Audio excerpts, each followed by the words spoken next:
저는 오늘 본문의 말씀을 가지고 쌍난 지팡이의 영적 의미, 이런 제목으로 하나님 말씀을 증거하도록 하겠습니다. 저는 동굴에 별로 들어갈 일이 별로 없는데 동굴 중에 이 미로라는 게 있죠. 들어갈 때는 동굴이 구멍이 하나예요. 근데 가다 보면 여러 갈래 길이 또 나누어지는 거예요. 들어가는데 또 길이 나누어져요. 그러면 들어가서 출구를 찾아야 되는데 길이 너무 많이 뚫어져 있으니까 길을 찾지 못하고 헤매게 되는 그런 동굴을 미로라고 하죠. 오늘 이스라엘 백성들의 광야 생활이 마치 미로와 같았다는 거예요. 이스라엘 백성들은 어떤 미로에 빠졌느냐? 죄의 미로에 헤매고 있다는 거예요. 그들은 조금만 어려움에 닥치면 원망하고 불평합니다. 그래서 얼마 전에 어떤 일이 있었습니까? 일부는 땅이 갈라져서 생매장을 당해서 죽었고, 일부는 불이 나와서 불이 타 죽었고, 또 14,700명은 연병이 나서 죽었습니다. 근데 이게 여기서 끝나는 게 아니죠. 계속 이런 일이 반복됩니다. 그러면 이런 죄의 가운데 있는 이스라엘 백성들, 이 죄의 미로에서 돌파할 구는 없겠느냐는 거예요. 이스라엘 백성들은 이 죄의 미로에서 좌절을 경험했습니다. 17장 12절과 13절을 제가 한번 읽겠습니다.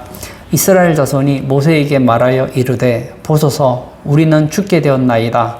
망하게 되었나이다. 다 망하게 되었나이다. 가까이 나아가는 자 곧 여호와의 성막에 가까이 나아가는 자마다 다 죽사오니 우리가 다 망하여야 하리이까. 이스라엘 백성들의 고민이 이거예요. 자기가 하는 짓을 보니까 다 죽게 생긴 거예요. 원망 안 해야 되는 걸 아는데 조금만 힘든 일 생기면 또 원망하고 또 죄짓고 그러다 보면 어려움 당하고 하나님께 진노받고 그렇게 죽더라는 거예요. 얼마 전에 14,700명, 250명, 또 뭐 10수명이 죽었겠죠. 이렇게 죽어나가는 걸 보면서 야, 이러다가 우리 다 죽는 거 아니냐. 어떻게 하면 이 죄와 사망의 골짜기에서 벗어날 수 있을까? 그런 고민이 있더라는 거예요. 사실은 이 세상에 존재하는 모든 사람들은 이스라엘 백성들과 비슷해요. 이 죄의 미로에서 벗어나지 못하고 있다는 거예요. 그러면 이 죄의 미로에서 벗어날 수 있는 돌파구는 없느냐? 있다는 겁니다. 첫 번째, 죄에 대한 하나님의 해결 방법을 보려고 합니다. 하나님께서는 우리에게 돌파구를 주시는 하나님임을 가르쳐 줍니다. 고린도전서 10장 13절에 보면 사람이 감당할 시험밖에는 너희가 당한 것이 없나니 오직 하나님은 미쁘사 너희가 감당하지 못할 시험 당함을 허락하지 아니하시고 시험 당할 즈음에 또한 피할 길을 내사 너희로 능히 감당하게 하시느니라.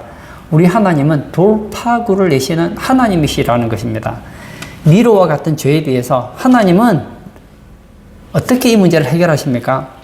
모세에게 12 가문의 종족이죠. 이 12지파를 통해서 대표자 지팡이 하나씩을 취하도록 명령을 하십니다. 이 히브리어로 지팡이는 마타라고 하는데요. 이 지팡이라는 뜻이 마타인데, 마타는 또 한 지파, 한 가문을 뜻할 때도 마타라는 단어를 쓰거든요. 그러니까 이 마타라는 단어를 쓰면 지팡이도 되고 한 가문도 되는 거예요. 그러니까 히브리어의 언어 유희죠. 우리가 예를 들어서 배를 타고 배를 사십시오 하면 똑같은 단어인데 하나는 타는 배고 하나는 먹는 배가 되잖아요. 마찬가지로 이 지팡이라는 이 히브리어 단어를 보면 이것은 분명히 지팡이가 맞아요. 그런데 또 한 지파를 상징할 때도 한 가문을 나타낼 때도 그 단어를 사용한다는 거예요. 그래서 하나님께서는 각 지파별로, 각 가문별로 지팡이 하나씩을 가지고 오라고 합니다. 그리고 아론의 지파, 레위 지파에게도 지팡이를 하나를 가지고 와서 거기에는 아론의 이름을 쓰게 합니다. 각 지파에는 각 지파의 족장의 이름을 쓰게 합니다. 그리고 하나님 앞에 있는 증거가 앞에 두라고 했습니다. 그리고 모세가 시키는 대로 했어요. 하루가 지나고 들어가 봤더니 장막에 들어가 보니 그 지팡이 중에서 아론의 지팡이에만 우미 돋고 순이 돋고 꽃이 피어서 살구 열매가 맺혔다는 거예요.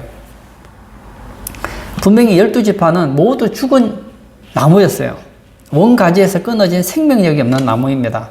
그런데 신기한 것은 죽었는데 거기서 꽃이 피고 열매가 맺혔다는 거예요. 이것이 의미하는 바가 무엇일까요? 이 아론 지파의 제사장의 직위는 명확하게 하나님께서 세워주신 것을 가르쳐 준다는 거예요. 다른 지파 사람들은 제사장이 될 수 없다는 거예요. 이전에 무슨 반란이 있었습니까? 왜 너희들만 제사장이 하려고 하느냐? 왜 우리는 안 되느냐? 했지만 하나님께서 택하신 레위 지파 중에서도 아론의 후손만이 제사장이 되는 것이니 더 이상 불평하고 원망하지 말라는 거예요. 10절을 제가 또 읽어볼까요? 여호와께서 또 모세에게 이르시되 아론의 지팡이는 정극의 앞으로 도로 가져다가 거기 간직하여 반역한 자에 대한 표징이 되게 하여 그들로 내게 대한 원망을 그치고 죽지 않게 할지니라. 왜 아론의 지팡이에 싹이 나게 하셨습니까? 두 가지 목적이 있어요. 첫 번째는 원망을 그치게 하는 것이고 두 번째는 죽지 않게 하기 위한 거예요.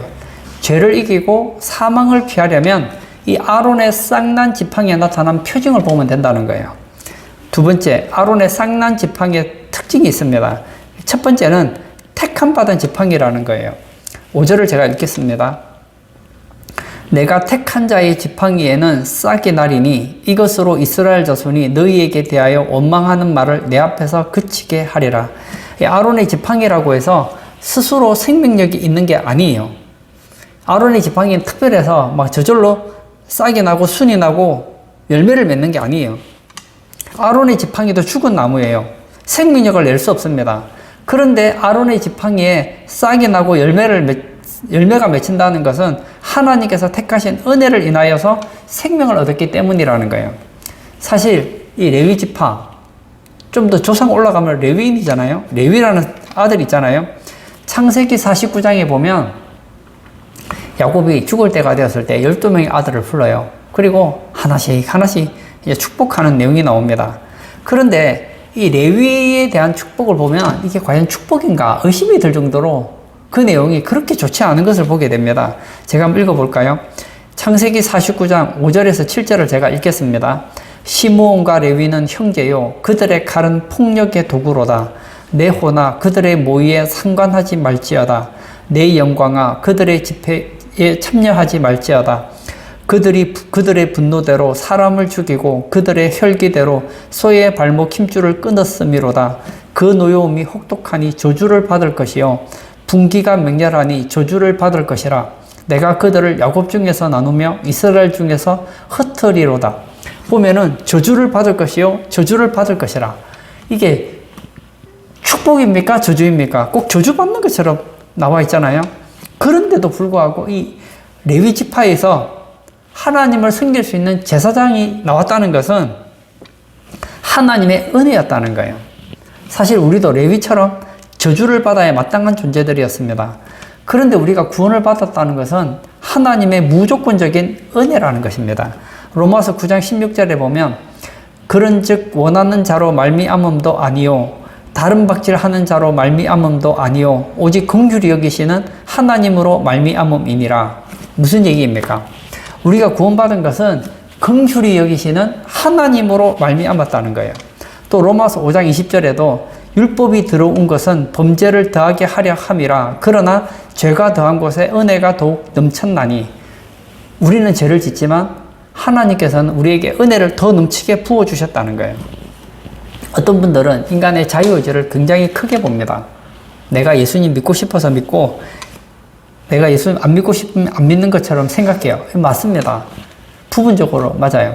그러나 내가 믿고 안 믿고는 나의 결단에 달려있지만 더 궁극적으로 올라가 보면 하나님께서 먼저 우리를 은혜를 베풀어 주셨기 때문입니다. 한번 보세요. 난 예수님 믿고 싶어요. 믿고 싶은데 하나님이 예수님을 안 보내줬어요.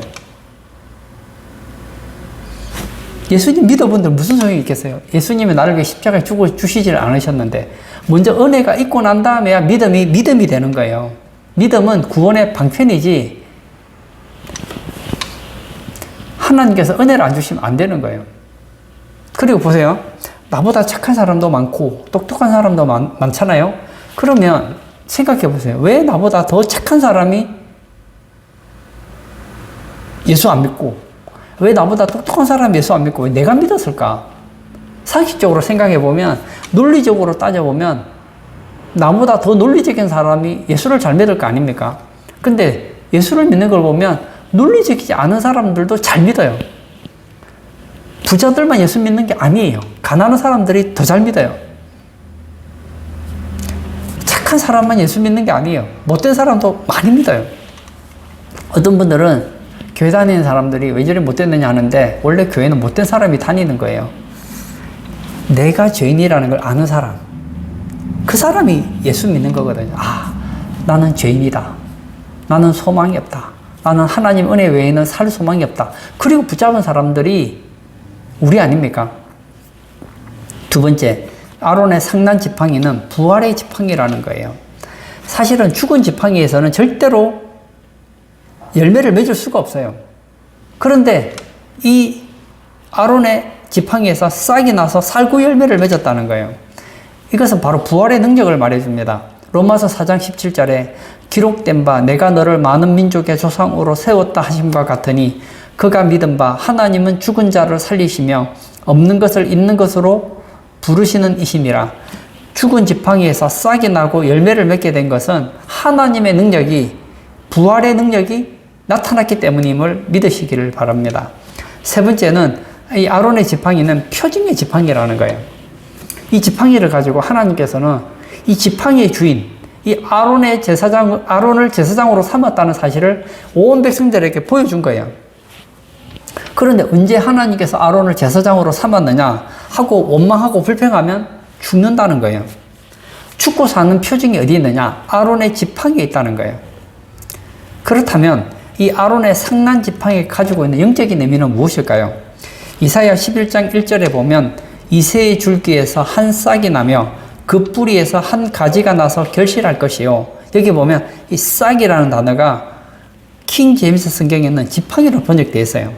그러니까 이새의 줄기에서 한 지팡이가 나며, 이 지팡이가 무엇입니까? 바로 예수님을 나타내 준다는 거예요. 스가랴 6장 12절에도 말하여 이르기를 만군의 여호와께서 이같이 말씀하시되 보라 싹이라 이름하는 사람이 자기 곳에서 솟아나서 여호와의 전을 건축하리라. 여호와의 전을 건축하게 되는데 그가 누구냐? 바로 예수 그리스도를 의미한다는 거예요. 그러니까 예수님께서 아론의 상난 지팡이의 세 가지 특징을 다 가지고 있다는 거예요.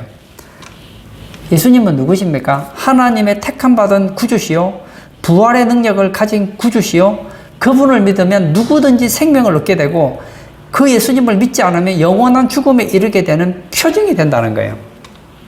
예수님은 죄의 미로에 빠진 인간들의 유일한 돌파구요, 생명을 주시는 구주가 되신다는 것을 아시기를 바라요. 요한복음 5장 39절에 예수님께서 이렇게 말씀하셨습니다. 너희가 성경에서 영생을 얻는 줄 생각하고 성경을 연구하거니와 이 성경이 곧 내게 대하여 증언하는 것이니라. 예수님께서 말씀하신 성경은 구약 성경이거든요. 구약 성경은 예수 그리스도로 가득 차 있다는 거예요. 겉으로 볼 때는 이 아론의 지팡이에 싹이 났어요. 그리고 열매를 맺었어요. 근데 그게 아니고 아론의 상난 지팡이는 예수 그리스도를 상징한다는 거예요. 인간의 죄를 건질 수 있는 유일한 해결책이요 돌파구는 예수님밖에 없다는 거예요. 그렇다면 아론의 지팡이만 싹이 나는 이유는 무엇일까요? 왜 다른 지팡이는 싹이 나지 않고 아론의 지팡이에서만 싹이 났을까요? 그 이유는 예수님만이 우리를 죄에서 구원하시고 생명을 주시는 유일한 제사장이며 구세주가 된다는 걸 보여준다는 거예요. 12지파에서 지팡이 하나씩 가지고 나왔어요. 근데 왜 레위 지파? 그 지팡이에만 싹이 나고 열매가 맺힐까요?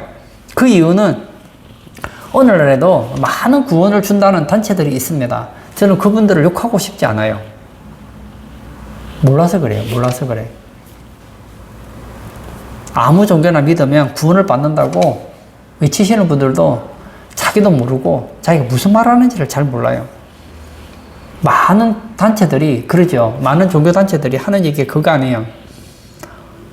우리 종교를 믿으면 여러분들이 원하는 그 천국에 갈 수 있습니다. 이름은 다를지 모르겠어요. 이름은 각 종교 단체들마다 이름이 다르겠지만 여하튼 그들이 말하는 극히 즐거운 천국, 극락에 가게 된다고요.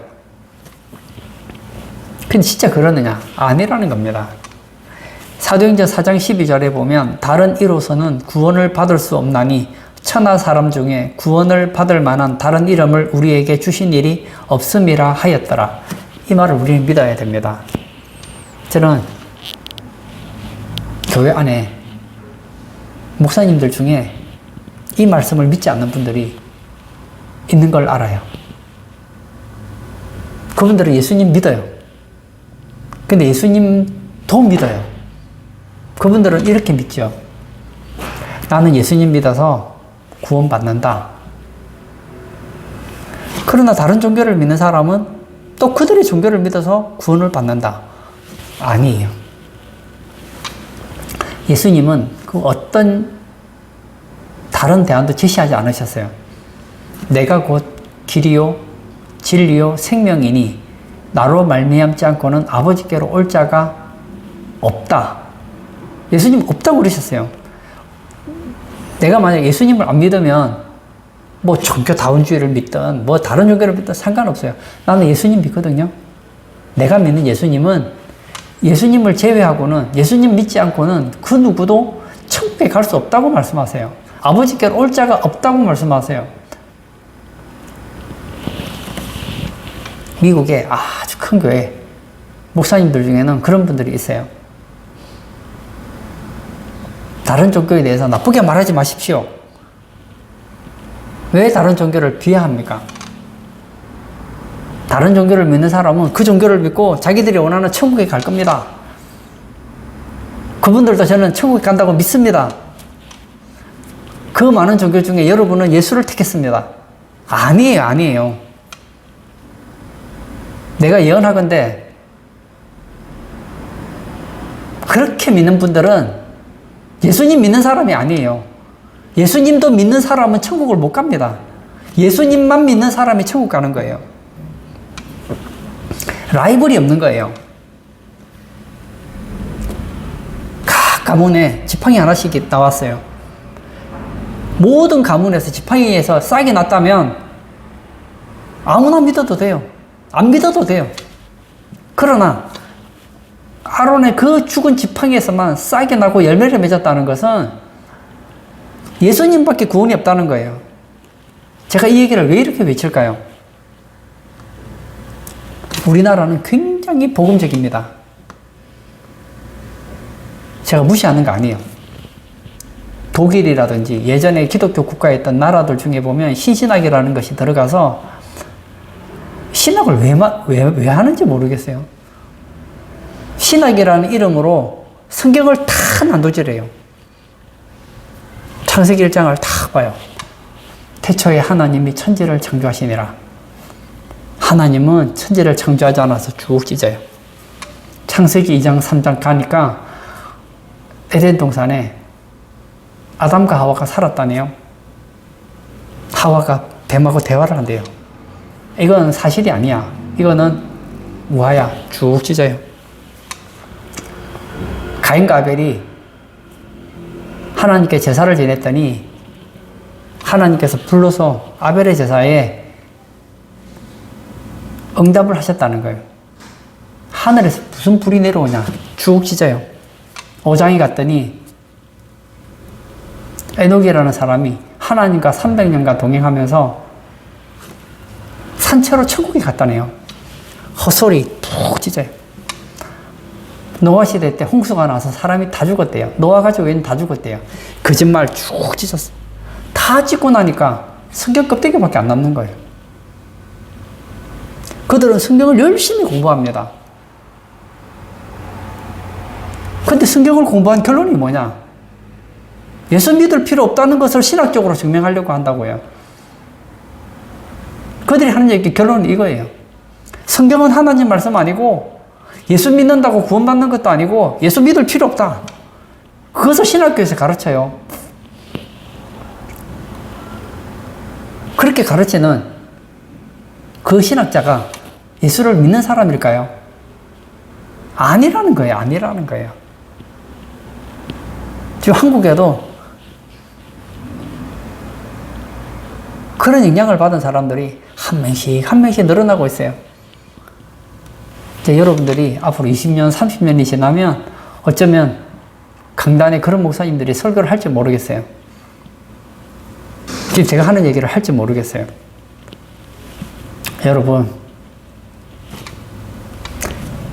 여러분은 예수님 믿지만 예수 안 믿는 사람들도 다 천국에 갑니다. 여러분 교회 다니다가 교회가 마음에 안 들면 저리 가십시오. 저리 가서 불공을 드려도 천국 갈 수 있고 이슬람교 믿어도 천국 가고 그러거든. 그 교회를 떠나세요. 음녀교회예요. 두 번째로 이 아론의 지팡이에만 싹이 난다는 것은 예수 그리스도와 연합된 자만이 싹이 나고 열매를 맺는 삶을 살게 된다는 것을 의미합니다. 사실 레위는 은혜를 받을 자격이 없었어요. 근데 왜 은혜를 받았을까요? 하나님과 연합되었기 때문입니다. 이 레위라는 이름이 참 재밌어요. 레위라는 이름 자체가 연합이에요. 하나됨입니다. 하나님과 하나가 된 거예요. 하나님께 접붙임된 거예요. 레위 지파에게서 싹이 났다는 것은 레위 지파가 하나님과 연합이 되어서 싹도 나고 열매도 맺었던 것처럼 우리가 예수 그리스도와 연합이 되면 우리가 살아나게 된다는 거예요. 예수님을 믿는 자는 죽어도 살아요. 그러나 예수님과 연합됨이 없는 사람은 살았지만 죽었습니다. 겉으로 볼 때는 살아있는 것 같아요. 지금 밖에 나가서 한번 보세요. 저 사람이 살은 사람인가 죽은 사람인가 한번 보세요. 모릅니다. 겉으로 볼 때는 다 살아있죠. 그러나 그 영을 보면 예수님과 연합된 사람은 아론의 상난 지팡이처럼 살아있는 사람이요. 예수님과 연합되지 않은 사람은 다 죽은 사람이라는 거예요. 세 번째로 아론의 지팡이는 예수 그리스도와 연합된 자만이 생명의 부활을 하게 될 것을 의미하고 있습니다. 레위 지파의 지팡이에만 싹이 나고 열매를 맺었다는 사실은 예수님을 믿는 자는 죽어도 다시 산다는 거예요. 기독교가 세상 종교와 다른 것이 이거예요. 기독교에는 뭐가 있습니까? 부활이 있어요. 우리는 죽어요. 끝나지 않습니다. 다시 살아납니다. 언젠가는 우리는 죽습니다. 그러나 결국 살아나게 될 거예요. 마치 아론의 지팡이가 죽어 있지만 하나님의 능력으로 다시 살아난 것처럼 우리도 부활하고 살아나게 된다는 거예요. 이걸 알면 우리가 사람을 다시 대할 수 있어요. 교회 다니는 사람, 예수 믿는다는 전제를 놓고요. 내가 예수 믿는 사람 중에 보면 성격 나쁜 사람들이 많아요. 예수 믿는 사람 중에서 보면 내 마음에 안 드는 사람이 있어요. 그런데 여러분 이거 아세요? 그 사람 미워해도요. 천국에서 영원히 봐야 돼요. 1년, 2년 안 보는 게 아니라니까요. 내가 마음에 안 드는 저 사람 천국 가서 영원히 봐야 돼요. 우리는 예수 안에서 한 가족이요. 영원히 살 사람들이기 때문에 원수를 맺을 필요가 없다는 거예요. 결론을 짓고자 합니다. 사람들은 너나 할 것 없이 죄의 미로에서 헤매는 존재들입니다. 어떻게 하면 이 죄의 미로에서 빠져나올까 고민을 합니다. 그 누구도 자기 힘으로 나올 수 없다는 거예요. 저는 예전에 성철 스님 이야기를 듣고 제가 참 감동을 많이 받았어요. 이분은 참 정직한 분이셨어요. 내가 어떻게 하면 태탈해서 불교 용어로 치면 내가 어떻게 하면 부처가 되어서 깨달음을 가지고 천국에 갈 수 있을까? 그래서 죄를 안 지려고 산에 틀에 박혀서 얼마나 고행을 했는지 모릅니다. 근데 그가 내린 결론은 이거예요. 나는 너무 많은 죄를 지었다. 내 죄는 수미산에 미친다고 했어요. 내가 수미산이 뭔가 했더니 이 불교에 보면 그 불교 세계에서 있는 가장 높은 산이 수미라는 산이 있어요. 근데 그 죄가 수미산에 미친다는 것은 죄가 얼마나 많은지를 보여주잖아요. 서질 스님이 무슨 죄를 그렇게 지었겠어요. 그런데 그가 양심이 깨끗하니까 자기가 살아온 삶을 돌아보고 앉아서 마음으로 짓는 죄, 행동으로 짓는 죄를 생각해 보니까 자기가 계산을 해 보니까 내 죄는 수미산에 미친대요.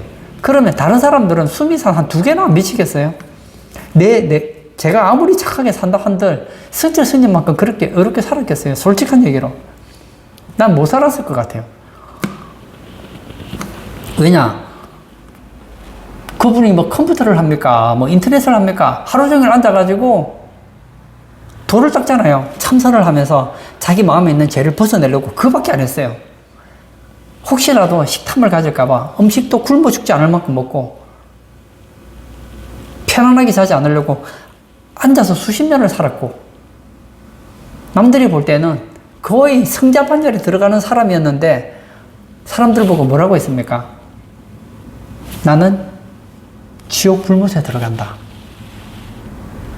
그렇게 고백했잖아요. 맞아요. 예수님밖에 소망이 없다는 거예요. 교회 나오는 게 중요한 게 아니에요. 예수님과 연합되어야 됩니다. 예수를 믿어야 돼요. 예수 안 믿고 교회 다니는 사람은 천하의 불행한 사람이에요. 우리가 예수님과 연합되고 예수님과 관계를 맺게 되면 죽었던 우리가 싹이 나고 순이 나고 열매를 맺는 것처럼 이제 성령의 열매를 맺게 된다는 거예요. 우리는 살아서 주님과 영원히 살게 될 뿐만 아니라 나중에 부활의 주인공이 되게 됩니다. 오늘 예배 참석하신 사랑하는 성도님, 나의 능력으로 살려가지 마세요. 우리는 죄의 수레에서 죄의 미로에서 빠져나올 수 없는 사람들이에요. 포기하시고 성령님께 부탁함으로 인하여서 죄의 수레에서 빠져나오시고 예수님과 더불어서 우리의 삶에 하나님이 기뻐하는 열매를 주렁주렁 맺으시는 그런 복된 성도님 다 되시기를 축복합니다. 이 시간 한번 같이 기도하기를 원합니다. 세상 사람들 중에 죄 짓고 싶어하는 사람은 그렇게 많지 않을 거예요. 특별하게 뭐 돈 벌려고 악을 저지르지 않는 이상에는 다 착하게 살고 싶고 바르게 살고 싶어 합니다. 근데 잘 안 돼요. 이 죄의 미로에서 빠져나가는 게 얼마나 어려운지 모릅니다. 그러다가 죽을 때가 되면 승철 스님처럼 말하는 거예요. 내가 지은 죄를 무슨 수로 해결합니까? 방법이 있어요. 예수님을 붙잡으면 돼요. 예수님 붙잡으면 살아요. 이 시간 기도할 때 하나님, 나의 생명이 끝나는 날까지 오직 예수, 오직 성령, 오직 말씀의 사람이 되게 해주시고 하나님이 기뻐하는 그런 열매를 주렁주렁 맺는 복된 성도 되게 해달라고 우리 같이 기도하시고 자유롭게 기도하도록 하겠습니다.